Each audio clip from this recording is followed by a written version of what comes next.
So we started Iron Butterfly because of my son Marky. If you've already been through the website, you'll see that Marky was born with epidermolysis bullosa recessive dystrophic. And to sum that up, he was born without the collagen 7 that connects and binds his skin. He was born with only the one layer, and anywhere that he has skin or mucous membranes, there's no anchoring system underneath. So any type of friction, touch, rubbing would cause that one layer to come completely off. And then he would have to be dressed in bandages every single day, bathed in sometimes bleach water to cut the infection. And we started this online type of awareness page on my Instagram, and it kind of got bigger than what any of us thought that it would. And during that, we were able to connect with other families with EB all over the world.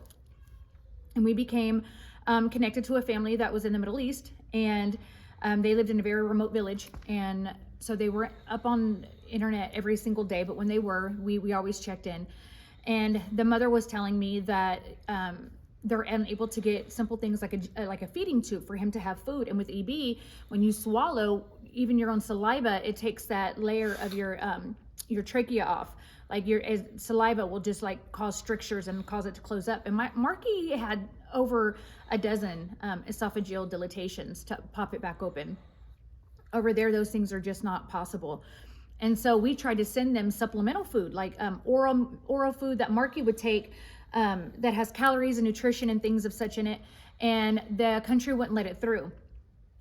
And the mother ended up saying that happens quite a bit, but if you had a stamp on it that states that it's coming from a 501(c)(3), a nonprofit, they get through a lot easier and a more swiftly.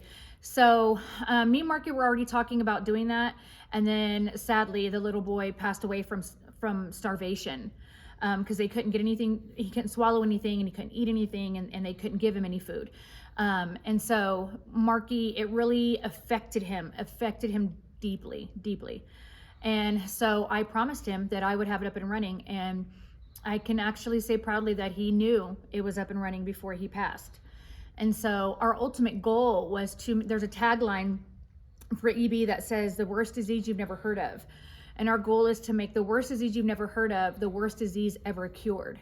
Like that's our goal, to change that tagline from worst disease that you've never heard of to worst disease cured, and to help as many kids along the way as we possibly can.